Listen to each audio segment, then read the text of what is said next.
Une des nouvelles fonctionnalités proposées par Word 2010, la traduction. En effet, dans cette nouvelle version de Word, vous pouvez choisir de traduire très rapidement un texte ou juste une partie d'un texte.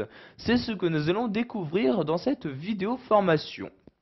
Donc, pour vous rendre dans les différentes options de traduction, vous allez cliquer en haut sur l'onglet Révision. Je clique donc dessus. Donc une fois dans l'onglet Révision, je vais me rendre dans la partie de gauche et cliquer ici sur l'outil Traduire comme ceci. Donc j'ai ici différentes possibilités qui me sont offertes, mais tout d'abord nous allons définir la langue dans laquelle nous souhaitons traduire notre document.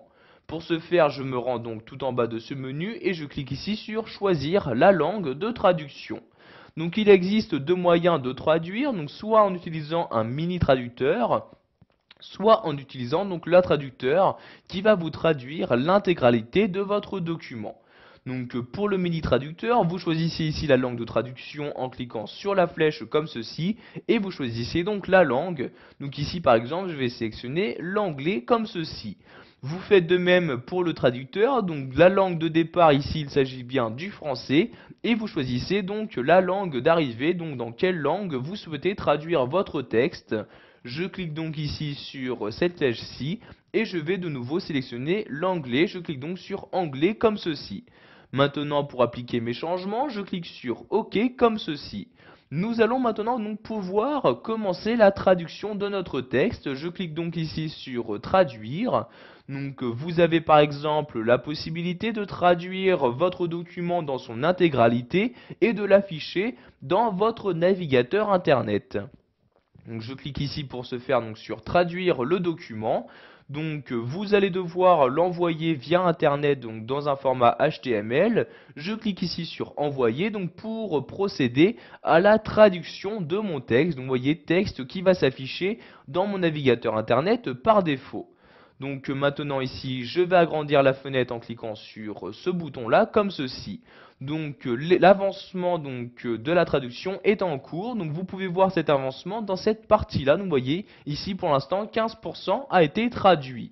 Donc vous pouvez voir en attendant donc la partie qui a été actuellement traduite. Donc vous voyez ici le texte en français et dans cette partie-là la traduction donc ici en langue anglaise. Donc vous voyez ici, donc si vous souhaitez avoir la traduction dans son intégralité, vous allez devoir attendre donc la fin de la traduction, donc jusqu'à temps qu'il y ait 100% donc d'affiché dans cette partie-là. Donc vous voyez ici en attendant, vous pouvez toujours naviguer dans la traduction. Donc vous voyez dès que vous descendez donc sur la traduction, donc vous avez toujours en face donc la même partie qui descend. Donc vous voyez, je laisse mon curseur sur une phrase et j'ai donc sur la traduction la même phrase qui est surlignée pour vraiment me permettre de voir les différences entre les différentes langues. Donc je vais maintenant fermer ce navigateur internet en cliquant ici sur la croix comme ceci. Donc, comme j'ai dit plus tôt, vous pouvez également donc juste demander la traduction d'un paragraphe ou juste d'une phrase. Donc par exemple, je vais prendre ce paragraphe-ci, donc je le sélectionne de cette manière, je me rends de nouveau ici dans traduire et je vais cliquer cette fois-ci sur traduire le texte sélectionné, donc pour vraiment juste traduire la sélection donc, que j'ai faite sur mon texte.